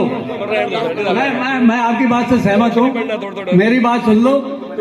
अरे मेरी बात तो सुन लो। ये सुभाष जी बैठे हैं, 7 करोड़ रुपया बैंक ने प्राइवेट कमाया, हमको सोसाइटी को दिया उन्होंने 7% है। तो हमने तो, और इसमें भी पता क्या है, नहीं मैं कह रहा हूँ 60 लाख रुपया प्रॉफिट है, और उसमें पता चला ये विभाग ने ऐसी बात सुन लो, ऐसी नीतियां बना रखी है, कुल 9 लाख रुपया बचता है जो हमको बांटना है। आपको 9 लाख रुपया कुल बचना है, बाकी तो सब ये खातों में घुस जाता है। ये मेरे को समझ नहीं आता कि विभाग करता क्या, सब ऐसे फर्जी खाते बना रखे हैं। लाभांश नहीं पढ़ाओ आप, बस हमें सुविधाएं देते रहो, नई नई योजनाओं में हमें सम्मिलित। चलिए, आपकी बात से सहमत है, हम आगे से ऐसे ही करेंगे, आगे से ऐसे ही करेंगे। धन्यवाद। ठीक है मैडम, आपको बता दूं ऐसे करना आपने अपनी मर्जी है। मझोला एक सोसाइटी है, 6500 सदस्य है, उन्होंने ये सदस्यता शुल्क 2000 रुपये कर दिया, सबके लिए जरूरी। 1 करोड़ 30 लाख रुपए इकट्ठा हुआ सोसाइटी का, सोसाइटी घाटे में जा नहीं सके। एक मिनट, जनकट में है, सुन लो, जनकट में है, उन्होंने 1000 रुपया कर दिया। अभी पिछले हफ्ते यहाँ हुई है, विजय जी होंगे, गुलर बोले वालों ने 250 रुपया कर दिया। अगर आप कहो तो हम भी कुछ बढ़ा दें। ये जो भीड़ लगी है ना, ये चुनाव करने वालों की, ये सदस्य बनाने वालों की, मैं आपको सही बता दूं, मेरी बात सुन लो, पिछली बार मैंने चुनाव लड़ना था, मैंने अपने क्षेत्र में 100 सदस्य बनाए, 10,000 रुपये लगा, मैं चुनाव जीत गया। ऐसे ही सब होता है, अगर करना है तो कुछ बढ़ा दो, जो लड़े चुनाव तो कम से कम सोसाइटी का फायदा तो कितना करते बताओ। ये तो फिर ये बात हो जाएगी ना, जिसके पास पैसा वो डायरेक्टर बनेगा, गरीब आदमी को वोट रोकना नहीं सकता है। मतलब जो आप 2000 रुपए करेंगे, 1000 रुपए करेंगे सदस्य के लिए, तो गरीब आदमी कहाँ से मिलने वाला वोट अपना? वो तो गरीब आदमी सोसाइटी से हट जाएगा। फिर तो बड़े कुछ तो बढ़ा दो, 100-200 रहेंगे ना। चलो ठीक है, आपका विचार ऐसा है तो ऐसा रहेगा। गरीब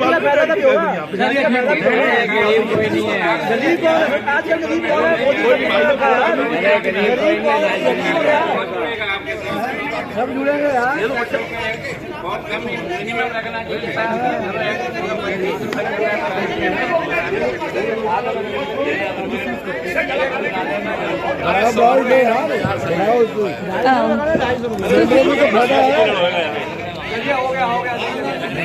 कर रहा भैया, नहीं कर रहा।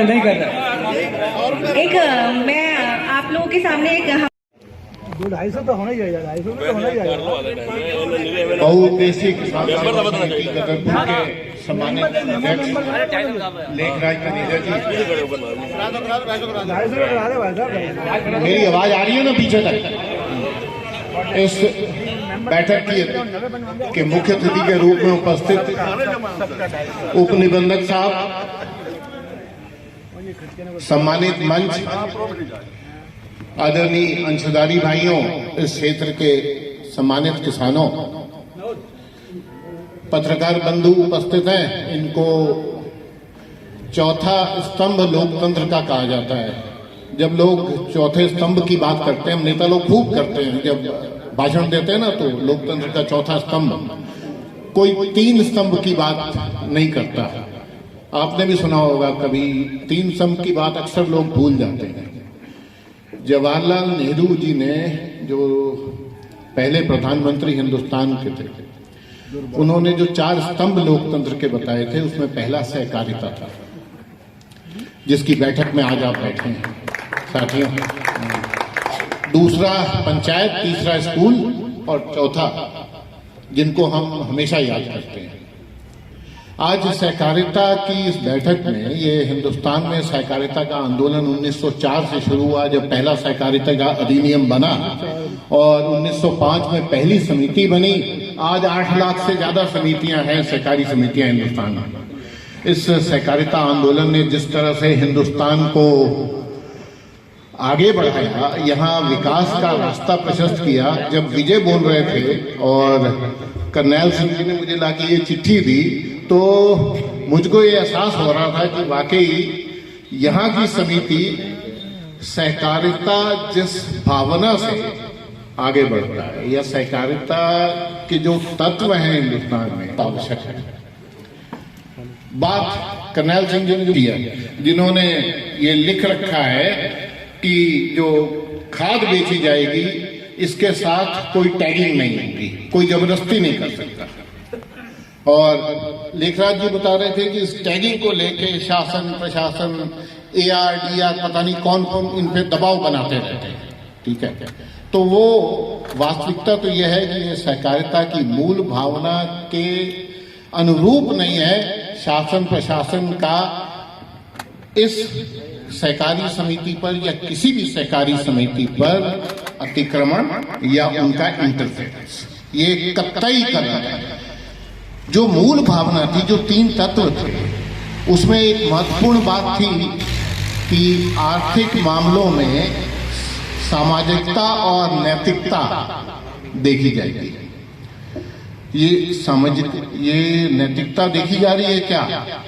ये सामाजिकता देखी जा रही है। विजय भाई कह रहे थे, और मैं भी इससे सहमत हूं, कि जब भी कोई योजना यहां बनती है तो बिल्कुल उसमें ट्रांसपेरेंसी होनी चाहिए और उसकी सूचना आखिरी मेंबर तक पहुंचनी चाहिए, ताकि वो इससे लाभान्वित हो सके।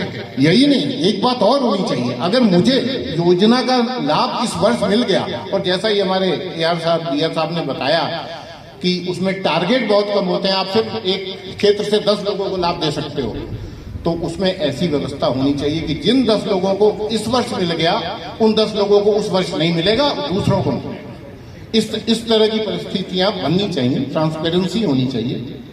ये सहकारिता इतनी शिद्दत से बनी है, आज 100 साल से ज्यादा का सफर हो गया, पता नहीं पीर साहब आपको याद है जब 1946 में आजादी से पहले इसमें किस तरह से जो सरदार पटेल इन्वॉल्व हुए थे।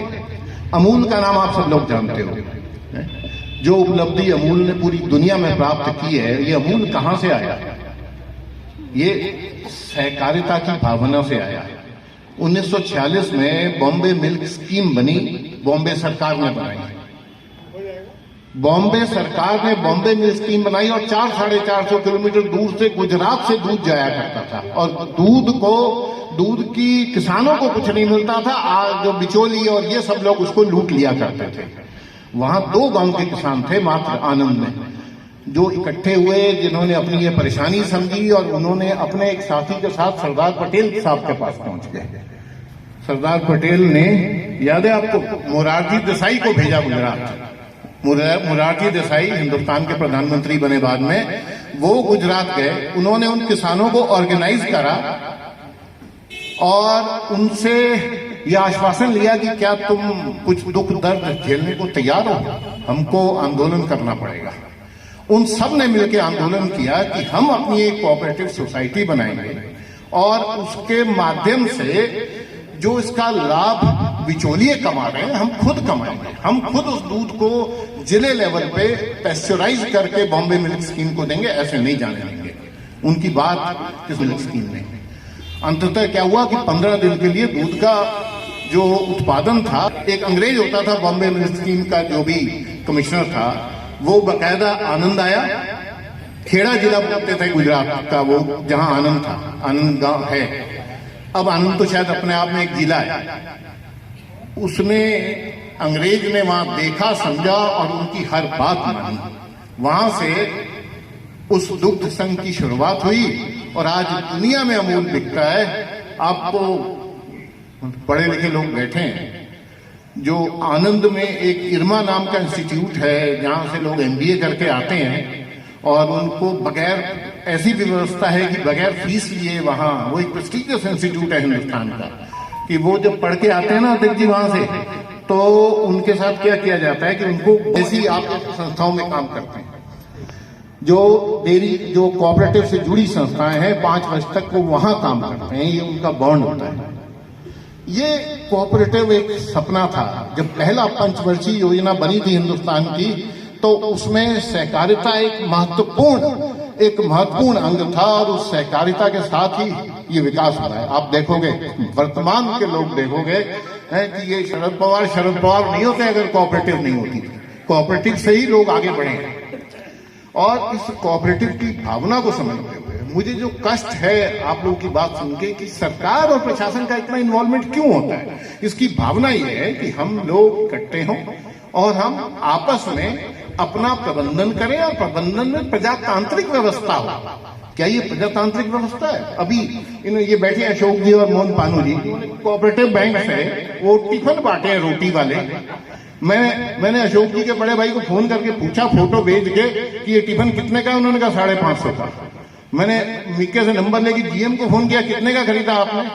तो कह रहे हैं थपलियाल जी जानते होंगे, उनका नंबर मिला। थपलियाल जी कहते हैं कि ये हमने 1050 या 1100 रुपए का खरीदा। क्यों, ऐसा क्यों किया?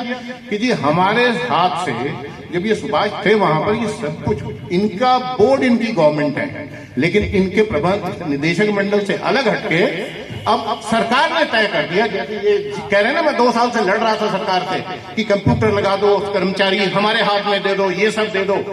तो अब क्या स्थिति बना दी उन्होंने, एक GEM बना दी, मतलब एक ई-मार्केटिंग है सरकार की। उस ई-मार्केटिंग की तरफ से उन्होंने वो रोटी वाले टिफिन खरीद के दिए और वो 1100 रुपए के खरीद के दिए, जबकि उसका बाजार में रेट 550 रुपए। मतलब क्या ये नैतिकता है? क्या ये सहकारिता की भावना है?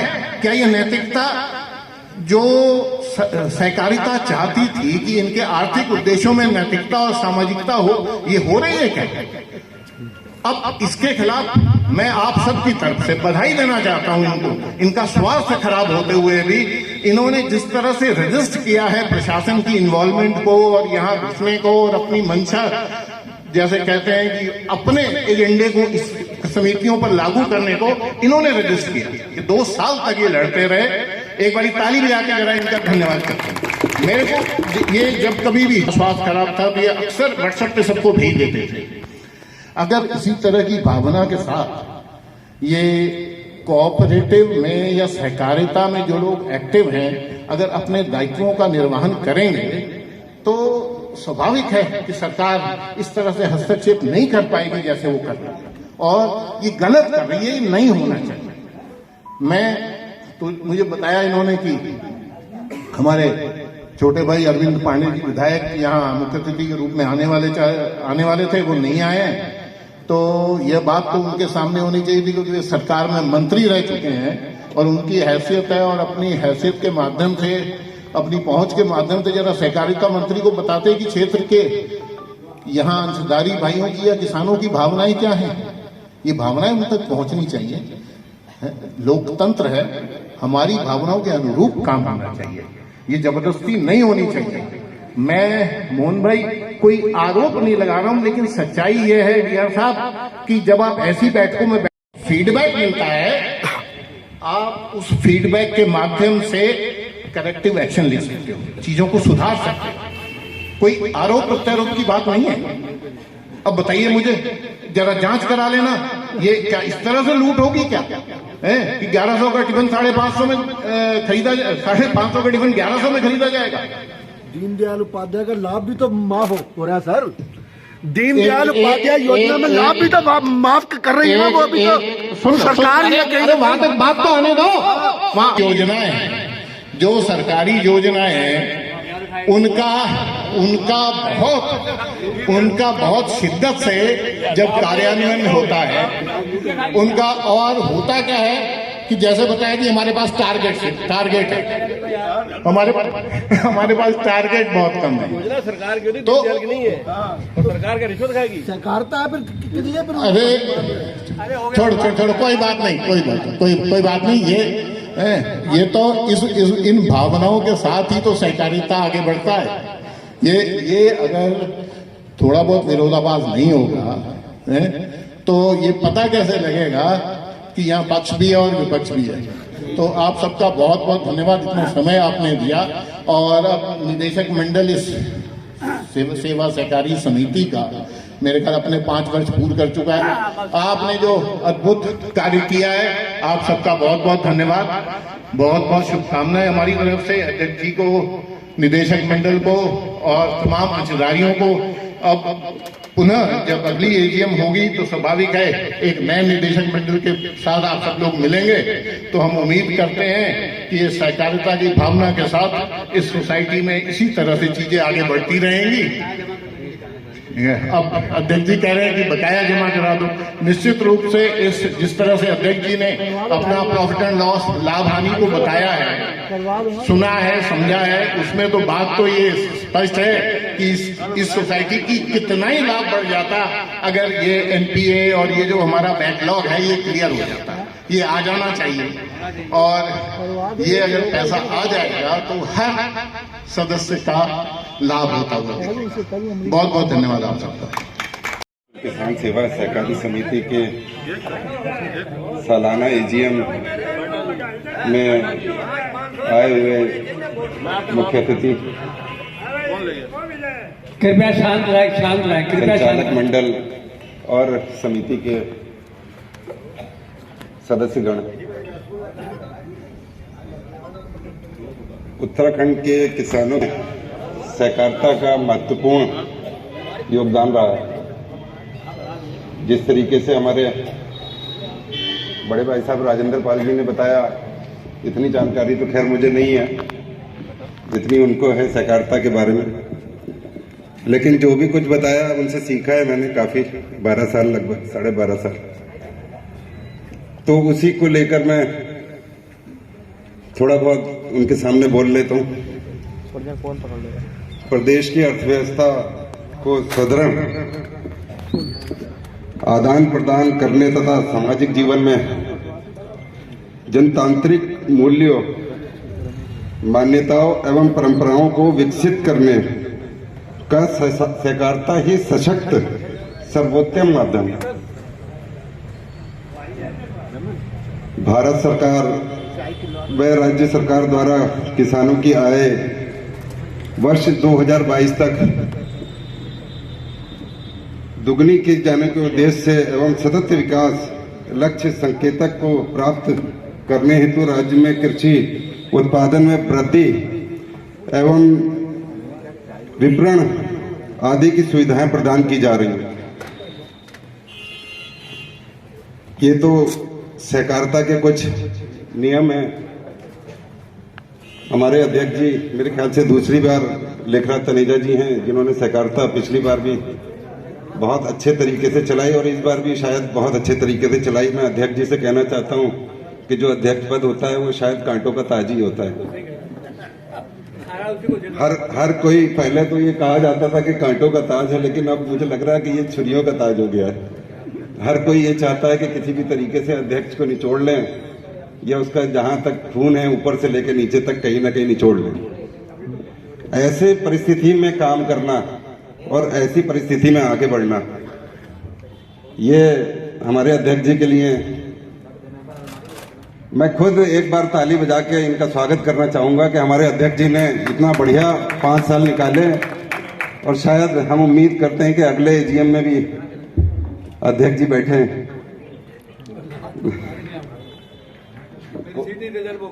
कोशिश करिए, कोशिश करने में हर्ज नहीं है।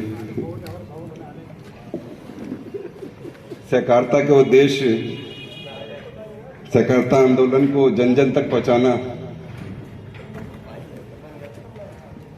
अभी विजय भाई साहब और सब यहाँ किसान सदस्य मंडल में आपस में विरोधाभास वगैरह हो रहा। डी.आर. मतोलिया जी, विशिष्ट अतिथि सम्मानित गजेंद्र पाल सिंह जी, नगर पालिका के हमारे सम्मानित अध्यक्ष गुलाम गौस जी, विशिष्ट अतिथि में हमारे बैंक के संचालक अशोक हुड़िया जी, मोहन सिंह पानू जी और यहाँ पे उपस्थित हमारे सभी सम्मानित संचालक मंडल के सदस्यगण, हमारे पूर्व अध्यक्ष अनिल जी, अमरनाथ चुग जी और ये हमारे बीच में जो हमारा सभा सदन है, जो इसमें हमारे बहुत ही सम्मानित हमारे किसान बंधु, हमारे अंशधारक और पत्रकार बंधु। मैं बहुत ज्यादा नहीं बोलूंगा, मैं पूर्व में अध्यक्ष रहा हूं मगर इस समिति का सदस्य हूं। मैं सदस्य के नाते आपसे कुछ 2-3 बातें करना चाहूंगा और कोशिश करूंगा कि किसानों के हित की बात हो और समिति के हित की बात हो। अब ये अध्यक्ष जी ने बताया कि हमारा जो प्रॉफिट है, जिसको हम जुगाड़बाजी वाला प्रॉफिट कह रहे हैं, कि मैंने कागजी प्रॉफिट निकाला और जुगाड़बाजी से किया है। 58 लाख रुपए का इन्होंने प्रॉफिट दिखाया। इनको चलो धन्यवाद, चाहे इन्होंने जुगाड़बाजी से किया है, चलो फिर भी इनका संचालक मंडल का अध्यक्ष जी का सबका बहुत बहुत धन्यवाद कि आपने इस समिति को लाभ में रखा। मुझे आज भी याद है कि 2015-16 के आसपास की बात है, मैं जसपुर किसान सेवा सहकारी समिति, जो हमारे उत्तराखंड की सबसे बड़ी सोसाइटी पहले मानी जाती थी, 15-16 में मैं उसमें मुख्य अतिथि था, तो 2 करोड़ 16 लाख रुपए का उसका प्रॉफिट था। 15-16 की बात बता रहा हूं आपको। 18 तक मैं चेयरमैन रहा और वो जितने बैंक हमारे हैं, एक उधम सिंह नगर और एक आपका नैनीताल बैंक, इनको छोड़ के सब उनसे भी ज्यादा प्रॉफिट हमारी उस सोसाइटी का था। जसपुर किसान सेवा सहकारी समिति इतनी बड़ी सोसाइटी है। इस गदरपुर का भी नंबर था, दक्षिणी किछा का भी था, दक्षिणी सितारगंज का भी था, झनकट का भी था, नानक मत्ता का भी था, मझोला का भी था। और आपने अखबारें पढ़ते होंगे रोज कि नानक महीने से उनके कर्मचारियों का वेतन नहीं मिला है, रोज लड़ाई हो रही है, रोज धरना प्रदर्शन हो रहा है। और गदरपुर में भी आपने देख लिया कि सबसे अच्छी सोसाइटी थी ये हमारी उस टाइम की, कितना अच्छा इसका प्रॉफिट रहा। और आज इन्होंने जुगाड़बाजी करके प्रॉफिट हमें दिखाया है। और मात्र 5%, सिर्फ 5%, मैंने कभी भी नहीं देखा होगा कि 5% कहीं पे किसी को डिविडेंड या लाभांश मिल रहा हो, जो आज हमें मिल रहा है। एक तो मैं गुजारिश करूंगा कि ये 5% या तो खत्म कर दें, तो या कम से कम 10% तो रखें कि आपको लगे कि इतना हो जाए। चलिए 8% तक तो है, मैं तो कह रहा हूं 10% कर दो, कोई नहीं, चलिए कोई बात नहीं, क्योंकि अच्छा नहीं लगता है। क्योंकि समिति ने हमें 15-15, 20-20% तक लाभांश दिया है, 18%, 20% तक दिया है। मुझे आज भी याद है कि हमारे बैंक ने, मैं 17-18 की मैंने लास्ट एजीएम की थी जब कोऑपरेटिव बैंक की, तो मैंने 20% का लाभांश दिया था। मगर उसके बाद आज तक 6%, 7% है अपने कोऑपरेटिव बैंक का भी। वो इसलिए उसमें लाभांश वो मिलता है जो आपका अंश जो वहां जमा होता है सोसाइटी का, उस पर वो डिविडेंड देते हैं। इफको आज भी 20% लाभांश देती है। ये लाभांश ही हमारे जितने सहकारी समिति के सदस्य हैं इनको मिलता है। इनके ब्याज में जो हमारे जो लोन लेते हैं उसमें जमा होता है या उनको नगद चेक मिलता है। इलाज करो नहीं खत्म होती चली जा रही है, सब सोसाइटी वाले रो रहे हैं। एक गुजारिश मैं और आपसे करना चाहता हूं, अध्यक्ष जी ने भी कहा, अभी राजेंद्र पाल जी ने भी कहा, हम लोगों को जितना हम लोन लेते हैं उसको समय पे भुगतान करना चाहिए। ये मेरा पर्सनली भी आपसे कहना है। एक समिति का सदस्य होने के नाते भी मैं आपसे कह रहा हूं कि अगर हम लोग लोन लेते हैं, अगर 6 महीने में नहीं तो साल के अंदर अंदर यानी मार्च से पहले उसको हम लोन को अगर अदायगी कर दें, चाहे हम एक दिन के लिए किसी से पकड़ के ले लें, आड़ती से लेके दे दें, किसी किसान के पास अगर पैसा नहीं होता है और दूसरे दिन या तीसरे दिन बैंक से उसका पैसा वापस मिल जाता है, अगर इस तरह का भी जुगाड़बाजी करके पैसा जमा करें तो सोसाइटी भी लाभ में रहेगी। ये जो आप आज कह रहे हैं कि हमें लाभांश नहीं मिल रहा है, ये लाभांश भी मिलेगा। और जो सही खाता चलाते हैं, जो लेन देन बहुत बढ़िया करते हैं कि हमारी क्या कसूर कि हमें नहीं मिल रहा लाभांश, तो उनको भी फायदा होगा। और जो लोग देते नहीं है उनको भी अगर पकड़ के जमा कराएं तो उनको भी कम से कम राहत की सांस मिलेगी कि चल मैंने सोसाइटी तार दी, मैंने तो सोसाइटी का पैसा दे दिया। एक बात। दूसरी बात यह है कि हमारे अभी बात आई थी कि नैनो यूरिया की बात भी आई थी। नैनो यूरिया का यह है कि भारत सरकार ने उसको टैग कर रखा है कि भारत सरकार का सबसे बड़ी बात यह है कि नरेंद्र मोदी जी का एक व्यक्तिगत एक इशू है कि नैनो यूरिया हम इस्तेमाल करें। नैनो यूरिया इस तरह इस्तेमाल करें कि उसमें 225 रुपए का स्टोर तो 225 रुपए का उन्होंने 500 ग्राम का कर दिया है 1 एकड़ का, और कट्टा जो आता है वो 2100 का आता है और 270 का आपको मिलता है, 266 रुपए 50 पैसे का आपको मिलता है, और उसमें कम से कम 1800 रुपए की सब्सिडी आती है। तो 1800 बचाने के लिए सरकार ने नैनो यूरिया पे जोर दे रखा है। इसमें कोई दो राय नहीं है कि इफको कंपनी नैनो यूरिया का उत्पादन कर रही है, नैनो यूरिया की फैक्ट्री लगा रही है और वो सारी के सारे इन समितियों में और उनके सेंटरों पे दे रही है। इसलिए कर रही है कि सरकार का पीछे से डंडा भी है कि लोगों को, किसानों को नैनो यूरिया डालने की आदत डालें। उनको लगे कि नैनो यूरिया डालेंगे तो कभी ना कभी इसका फायदा मिलेगा, आज नहीं कल। उनको आदत डालने के लिए आपको दी जा रही है, इसलिए इनको टैग करके आपको जबरदस्ती दे रहे हैं। तो ये भी एक पीछे भारत सरकार की एक सोच है कि सब्सिडी अपनी बचाने के लिए 1800 रुपए कट्टे की सब्सिडी बचाने के लिए आपको नैनो यूरिया का इस्तेमाल करने के लिए सोसाइटी के लोगों को कहते हैं कि आप जब तक वो नहीं लोगे, कट्टे नहीं लोगे, जब तक सोसाइटी के आपके नैनो यूरिया नहीं लोगे आपको कट्टे नहीं मिलेंगे। ये बात भी आती है। और भी बहुत सी बातें हमारे अध्यक्ष जी ने कही। और एक मृतक वाली बात भी आई थी कि अगर 2015 तक यानी 31 दिसंबर 2015 तक जो भी हमारे मृतक किसान हैं, जो सोसाइटी के सदस्य रहे हैं, अगर उनकी मृत्यु हो जाती है उसके बाद उनका आधा ब्याज माफ करके अगर वो देना चाहते हैं अपना मूलधन तो वो दे सकते हैं। एक प्रस्ताव यहाँ पे आया है, बहुत ही अच्छी बात है। क्योंकि हम लोग जो यहाँ पे जो जमीन पे जो आपका लोन देते हैं, जो आपको खसरा खतवानी मंगाते हैं, हम लोग जमीन पे लोन देते हैं, ना कि व्यक्ति तो एक तरह से उसका आवेदक हो गया। जमीन पे लोन देते हैं, जमीन अगर वो आदमी उसकी मृत्यु हो जाती है मगर लोन तो फिर भी जमीन पे रहता है, उनके बच्चों के पास जमीन जाती है, उनके आगे अभिभावकों के पास जाती है, उनके परिवार के किसी सदस्य के पास वो जमीन जाती है, तो सोसाइटी तो लोन जमीन पे देती है। तो मेरा ये कहना आपसे निवेदन है कि जिसके नाम भी वो जमीन आए, अगर पिताजी की अगर डेथ होती है तो पुत्र के नाम आती है, तो पुत्र का फर्ज भी बनता है कि उसको अपना लोन की अदायगी सोसाइटी को करे, जिससे कि सोसाइटी भी बचे और उसका लोन आगे फिर उसको मिले, दोबारा मिल जाता है।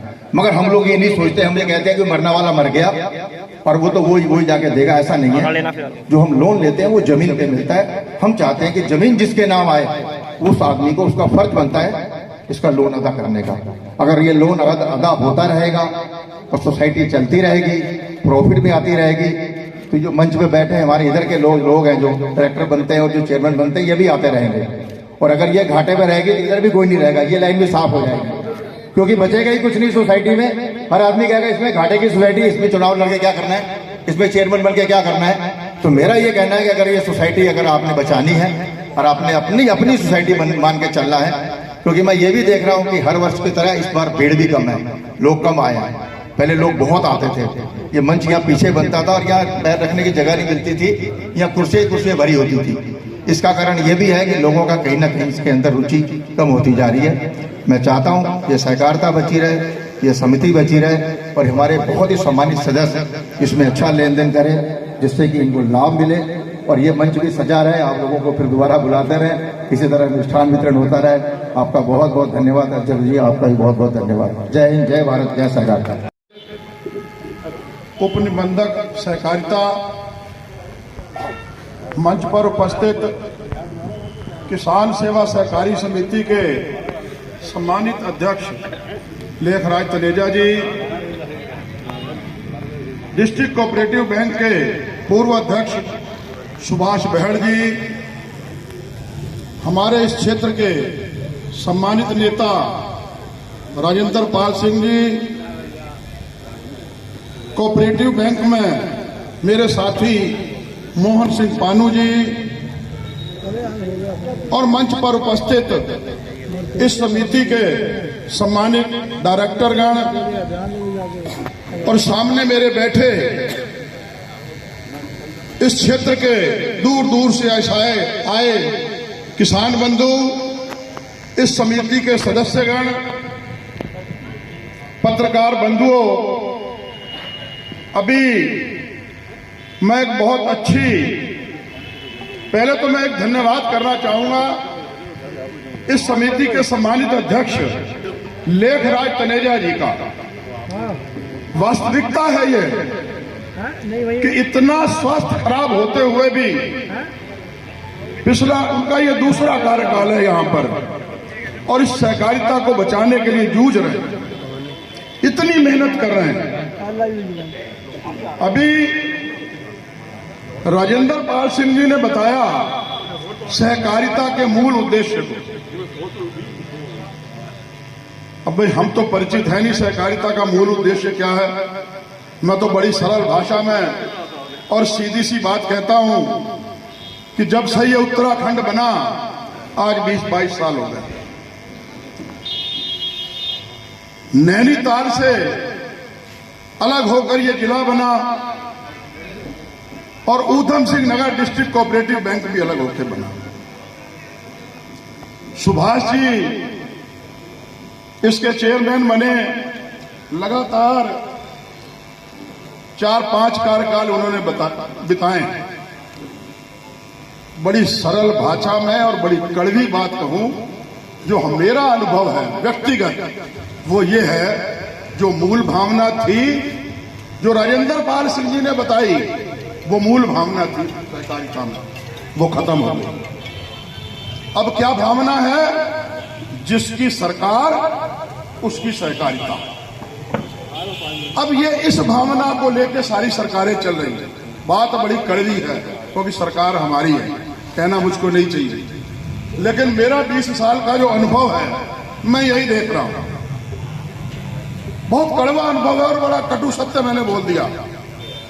अभी लेखराज जी कह रहे थे कि वहां 2000 रुपया सदस्य और इतने सदस्य बने और इतना रुपया इकट्ठा हो गया और सहकारिता वो बच गई वहां। अध्यक्ष जी, मैं ये पूछना चाहता हूं कि ये सदस्य जब चुनाव आते तभी क्यों बनते हैं? 3 साल के अंदर क्यों नहीं बनते? आपका कार्यकाल 3 साल का है, 5 साल का है। 5 साल में आपकी सोसाइटी से कितने लोग सदस्य बने हैं? 60 बने। और अब चुनाव आ रहा है, अब चुनाव आ रहा है। जब चुनाव प्रारंभ हो जाएगा तो एक दिन में 600 बनेंगे। तो भाई अगर इसका उद्देश्य यही है, सदस्य बनके हमने डायरेक्टर चुनने हैं और हमने सहकारिता का यही हाल करना है जो आज हुआ पड़ा है, शुल्क 2000 रुपया होनी चाहिए, क्योंकि हमारा उद्देश्य ही दूसरा है।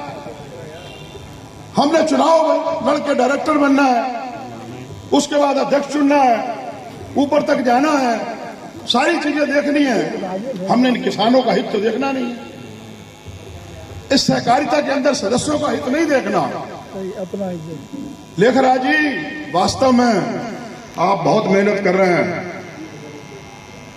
लेकिन मैं तो ईश्वर से ये कामना करता हूं कि आप शीघ्र स्वस्थ हो और स्वस्थ रहे और इस सहकारिता को बहुत आगे ले जाएं। मेरी बहुत बहुत आपके साथ शुभकामनाएं हैं। अभी 17 तारीख को मैं देख रहा था, आप देहरादून में थे अपने प्रतिनिधि मंडल के साथ, माननीय मंत्री जी से बातचीत कर रहे थे। आश्वासन दिया है उन्होंने आपको, लेकिन आदेश नहीं आया। मेरी कल आपसे बात हो रही थी। फिर भी घोषणा करा दी जबरदस्ती अपनी पावर। अच्छा करा कहा गया कि नहीं होगा तो तुम जिम्मेदार, मैंने कहा मैं जिम्मेदार। चलो बहुत अच्छी बात है। अगर लेखराज जी ने कोई एजीएम में घोषणा कराई है और जिम्मेदारी स्वयं पर ली है, तो इनकी जिम्मेदारी में हमारी भी सहभागिता है। मैं भी इस मामले में माननीय मंत्री जी से बात करूंगा और जो आश्वासन माननीय मंत्री जी ने अध्यक्ष जी को दिया है, और मैं ये जानकारी लूंगा कि उसका आदेश अब तक क्यों नहीं, क्योंकि ये घोषणा है। उन्होंने ये कहा था कि ऐसा होगा, अधिकारी सारे बैठे हुए थे, मैंने सब कुछ देखा है, और मैं जल्द ही बात करके इस विषय को निपटाने का प्रयास करूंगा। हमारे बैंक के अंदर वो आदेश आ गया है, बैंक का आ गया है, सोसाइटियों का नहीं आया है, इसकी भी जानकारी निकाल लेते हैं। और मेरा आप सब लोगों से यही अनुरोध है कि जो चीजें, क्योंकि मैं इतनी बारीकी से इस पे गया नहीं जितने राजेंद्र पाल जी गए हुए हैं, वास्तविकता है। सहकारिता देखनी है तो महाराष्ट्र में जाके देखो, सहकारिता देखनी है तो गुजरात में जाके देखो। हम यहां बैठ के बातें करते हैं कि हमारा इतना रुपया किसानों की तरफ बताया है, हमको मिल नहीं जाता। कुछ किसान ईश्वर के उससे उनकी मृत्यु हो गई, ये तो एक दुनियादारी है, ये चलना है। लेकिन वहां की सहकारिता ऐसे नहीं चलती। वहां की सहकारिता चलती है जब बोर्ड का गठन होता है, जब बोर्ड। और टीकम सिंह खड़ा जी, यहाँ हमारे पुराने दलीप सिंह दिख रहे हैं, और यहाँ के पूर्व अध्यक्ष जी, ये सब ज्यादातर लोगों को मैं यहाँ पर चित परिचित नजर आ रहा है। उसी में 2009 तक, करीब 2002 से 2009 तक मैं उधम सिंह नगर में रहा हूँ, एडी शो। तो मुझे लगभग यहाँ की जानकारी है। इस गदरपुर में भी आज ये समझ लो करीब मैं 15 साल बाद आ रहा हूँ, और मैं गली नहीं भूला। वैसी बिना पूछे मैं तब जब मैं गली जाती थी तो मैं चूना देखा तो मैंने जरूर यहाँ होगा आज। तो मुझे ये नहीं पता था कि यहाँ करते हैं एजीएम या कहीं और जगह करते हैं। बहुत से लोग अपने सोसाइटी से हटके करते हैं। तो मैं खटीमा भी एजीएम में जाना था। तो इनका स्वभाव ऐसा है कि मैं जब से मिला हूँ तनेजा जी से, तनेजा जी को मैं पूर्व जब यहाँ टीवीएस में अध्यक्ष थे, इनकी कार्यप्रणाली से भली भांति वाकिफ हूँ। बहुत अच्छा मतलब इनका कार्यप्रणाली है, वो लेके चलते अपने किसानों को, अपने बोर्ड को। तो इसी क्रम में मैं सभी मंचासन और हमारे डायरेक्टर बोर्ड के और बैंक के डायरेक्टर सभी का तहे दिल से अभिनंदन और स्वागत करता हूँ। आप लोगों को मुझे अपना ये टीआर होने का कोई गर्व नहीं है, मैं आपसे जुड़ा हूँ। मैं ये पहले भी पुजारी और इस्तेमाल अधिकारी वाली भावना भी नहीं रहती। मैं आपकी जैसे आप किसान हो वैसे मैं भी किसान हूँ भाई, यहाँ का नहीं कि दूसरी जगह किसान हूँ। तो जो समस्या की है वही समस्या हमारी है, क्योंकि भली भांति इन चीज़ों से वाकिफ हूँ। यहाँ उधम सिंह नगर से वाकई में जब मैं यहाँ था, यहाँ करोड़ों की मतलब सोसाइटी में लाभ था और एक्चुअल लाभ था। आज जो कागजों में दिख रहा है, आज स्थिति यहाँ कर्मचारियों को तनख्वाह देने में आ जा रही है। तो ये कारण हम और आप जिम्मेदार है इसके लिए। कोई व्यक्तिगत एक आदमी कोई जिम्मेदार नहीं है। जहाँ समिति के कर्मचारी आज भी जागरूक है, कर्मठ है, तो वहाँ ऐसी स्थिति नहीं है भाई। हमें अगर अधिकार की बात हम करते हैं तो हमारा कर्तव्य भी वहाँ होना चाहिए। हम समिति को क्या दे रहे हैं? यहाँ पे संचालक मंडल में मेरा तो काफी अनुभव है। जो चुनाव वाली सदस्यता वाली बात की, सदस्यता आपको 5 साल तक पूरी खुली है। एक बोर्ड के कार्यकाल 5 साल का, पहले 3 साल, अब तो परमानेंट 5 साल ही रहेगी। मतलब एक्ट में हो गया है तय कि हर 5 साल का कार्यकाल रहेगा।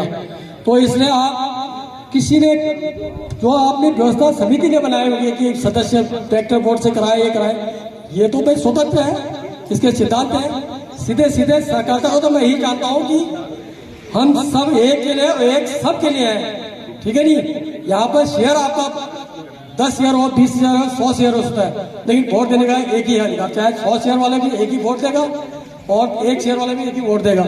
तो इस टाइप से हमारे सहकारिता भी एक अलग से सिद्धांत है जिसको हम, क्योंकि सहकारिता ही हम आपस में मेलजोल के करते हैं। काफी मतलब अच्छे राजेंद्र जी ने मतलब कोऑपरेटिव गहराई से बातें की।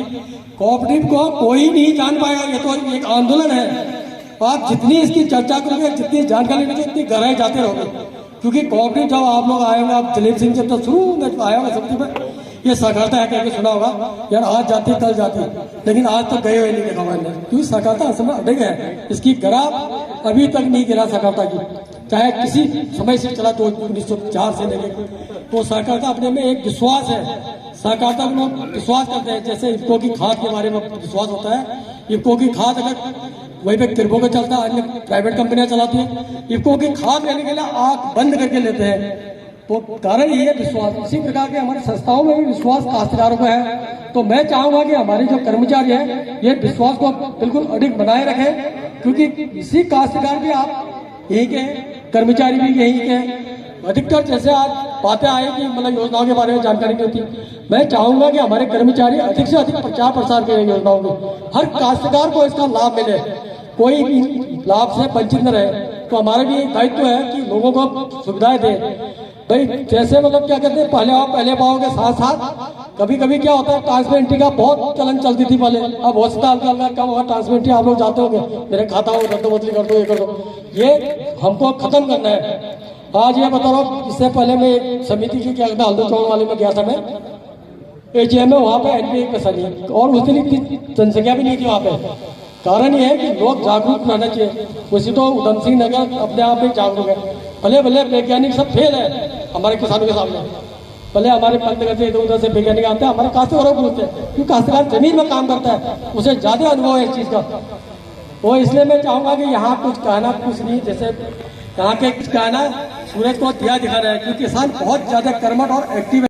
देश से ये गदरपुर किसान सेवा सरकारी समिति की एक बैठक हुई है, कार्यक्रम हुआ है। तो किसान भाइयों के लिए क्या छूट हुई और कौन कौन सी योजनाएं यहाँ पर लागू हुई हैं?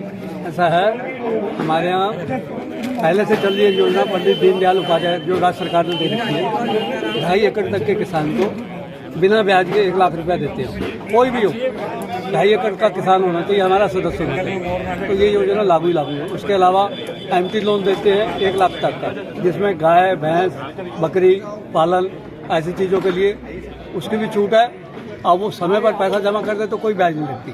अगर वो समय पर पैसा नहीं जमा करेगा तो उसको 10%, 1 साल बाद 10% की ब्याज लग जाएगी। सरकार ने जो सुविधा दे रखी है, हमारी समिति अपने सदस्यों को पूर्ण रूप से सारी सुविधाएं दे रही है। आज जो आपकी यहाँ पर किसान भाइयों के साथ बैठक हुई है, किन विषयों पर हुई चर्चा? इस विषय में आज हमने जो बजट पेश किया है उसमें लगभग हमें 58 लाख का प्रॉफिट हुआ था 2 साल में, जिसका मैंने 8% का डिविडेंड देने का वादा किया है उनको, अपने सदस्यों को। लेकिन समितियां घाटे में हैं, इसलिए मैंने अपने सदस्यों से अपील करी है कि वो जल्दी से जल्दी अपना पैसा जमा कराएं ताकि समितियां घाटे से उभर सकें, क्योंकि अगले साल हमारा कंप्यूटराइजेशन हो जाएगा तो ये समितियां घाटे से उभर नहीं पाएंगी और हमेशा नुकसान में चली जाएंगी। इसलिए विनम्र अनुरोध किया मैंने कि वो अपना पैसा समय पर जमा करा दें। मई जून जुलाई में प्रस्तावित है। 27 जुलाई को हमारा कार्यकाल शुरू हुआ था, 5 साल का कार्यकाल है। हमारे कार्यकाल में ही नया चुनाव होगा और जुलाई में नया बोर्ड संचालक मंडल का गठित हो जाएगा। उसकी प्रक्रिया चालू हो गई है और जल्दी इस पर बाकी कार्रवाई भी होने वाली है। इसके लिए आयोग गठित है। ये जो चुनाव है ये सरकार नहीं कराती, इसके लिए उन्होंने एक आयोग बना रखा है, उस आयोग के माध्यम से होता है और उसकी प्रक्रिया उन्होंने चालू कर दी। मेंबर सदस्यता के लिए था हमारे यहाँ पहले कि हमारे कुछ डायरेक्टर लोग अपने क्षेत्र में सदस्यों को प्रमाणित नहीं कर रहे थे। उसके लिए आज हमारी एजीएम में प्रस्ताव हो गया कि बिना डायरेक्टर के साइन के भी समिति को सदस्य बनाया जाएगा, चाहे वो भूमिहीन है या भूमि वाला है, बिना डायरेक्टरों के साइन के भी सदस्य बनाया जाएगा। खुली छूट दे दी। ठीक है।